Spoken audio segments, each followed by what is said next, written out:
Professionally, I've always thought of myself as an engineer. The music was strictly a hobby. Imagine a man, quiet and focused, crouched in a small basement surrounded by wires, speakers, guitars, and strange-looking machines he built himself. This man was not your average rock star. He didn't wear flashy clothes or party all night. His name was Tom Scholz, and he was more of a scientist than a showman. By day, Tom worked as an engineer at Polaroid, the company known for making cameras. But by night, he transformed into a rock music wizard. While other musicians were playing in bands or performing in clubs, Tom was in his basement, inventing new sounds and building devices that didn't even exist yet. He didn't just want to make music, he wanted to create an experience, and that's exactly what he did. The Basement Laboratory. Tom Scholz was no ordinary musician. He was a graduate of the famous Massachusetts Institute of Technology, also known as MIT. He loved engineering and solving problems. But he also loved music, especially the powerful sounds of bands like Led Zeppelin and artists like Jimmy Page and Jeff Beck. These musicians inspired him to learn guitar, even though he admitted it was very hard at first. Unlike other aspiring musicians of the 1970s, Tom didn't head to Hollywood or New York. He didn't rent a fancy studio. Instead, he stayed home in a basement that was barely bigger than a storage closet. There, surrounded by homemade machines and a jumble of wires, he started working on what would become one of the greatest rock albums of all time. While other musicians used their homes to record soft, simple music, Tom had a different idea. He wanted something big. He wanted his album to sound like a giant rock concert happening in an arena full of thousands of fans. But he also wanted to do it all by himself. That meant building his own gear, recording everything on his own, and trying out different sounds until he got exactly what he imagined in his head. "I just kept experimenting," Tom later said. "I would play with the equipment until I stumbled onto a sound I liked." He built amplifiers to make his guitar louder and clearer. He made effects boxes to change how the music sounded. He even invented recording devices that didn't exist anywhere else. Every part of his recording process was unusual, even strange to people in the music business at the time. A strange musician at work. Back at Polaroid, Tom wasn't the most reliable employee. He often came in late or left early. He said, "I was a horrible employee," but he needed that job. It paid the bills and helped him buy the parts and tools he needed for his basement studio. All day at work, he dreamed about getting back to his music lab. He couldn't wait to try new things, write new songs, and tweak his recordings. His friends and co-workers probably thought he was a little odd. He didn't talk about his music much, and he didn't play in clubs or perform live. But while they were relaxing at home or watching TV, Tom was creating something magical, something that would soon change rock music forever. Building the sound of a band. What makes this story even more amazing is that Tom was doing all this alone. There was no full band, no big studio, and no record label giving him help. Just him, his homemade equipment, and a few guitars. But somehow, he managed to create songs that sounded like they were performed by a full rock band playing live on stage. He spent hours layering guitar parts, playing one part, recording it, then playing another part on top of it.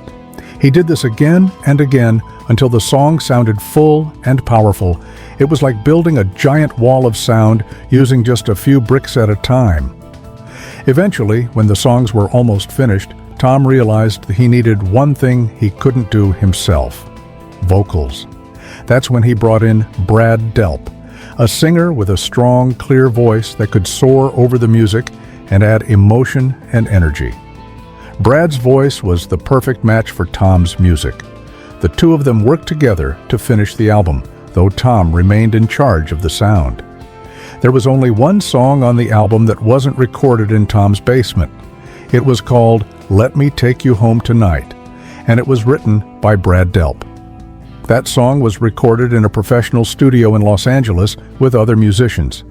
Even though it was a great song, Tom said it always sounded a little different from the rest of the album. It had a brighter sound, not quite like the tracks made in the basement. The music industry's big surprise. When the album was done, Tom had a new challenge, getting people to hear it. Back in the 1970s, record labels didn't pay much attention to homemade music. Most of the time, they wanted bands that recorded in expensive studios with professional producers. But Tom sent his tapes to CBS Records anyway, and something amazing happened.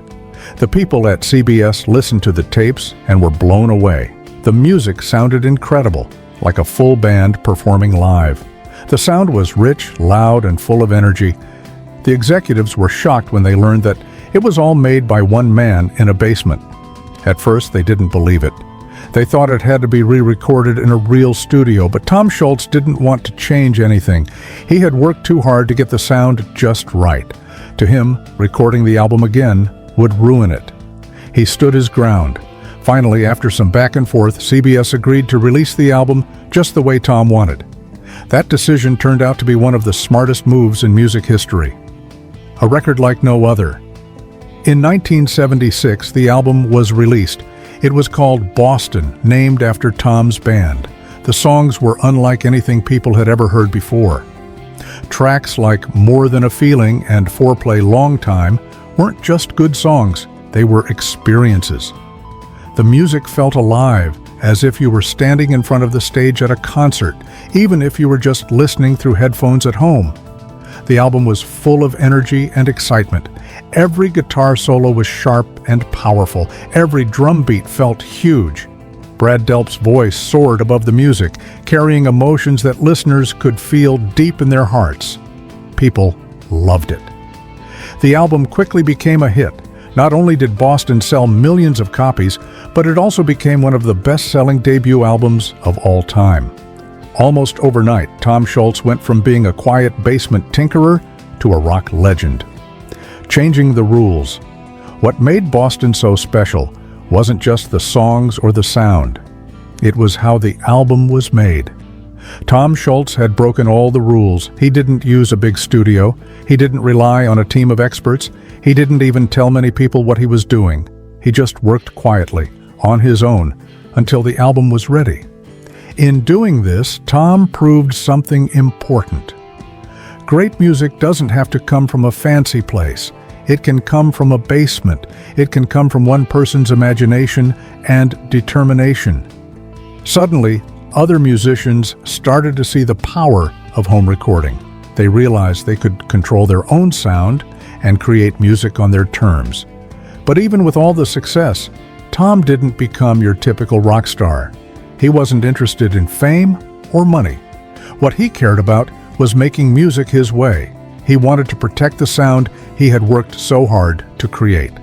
That's why in later albums, he kept fighting with record labels who wanted to change his music or control his process. He stayed true to himself, the legacy of Boston. Today, Boston is still considered a classic rock album. Even decades later, the songs feel fresh and exciting. When people hear the guitar riffs, they still feel the same thrill that listeners felt in 1976. The album has become a symbol of what's possible when someone refuses to give up on their vision. In every note of that music, you can hear the spirit of Tom Scholz. You can hear the late nights in the basement, the wires buzzing, the machines humming, and a man chasing the perfect sound. You can hear Brad Delp's soaring voice bringing those songs to life. The story of Boston isn't just about a band. It's about creativity, hard work, and believing in yourself even when no one else does. It's about changing the music world from the inside out, starting from the bottom, in a basement. Sometimes the biggest dreams really do start in the smallest rooms.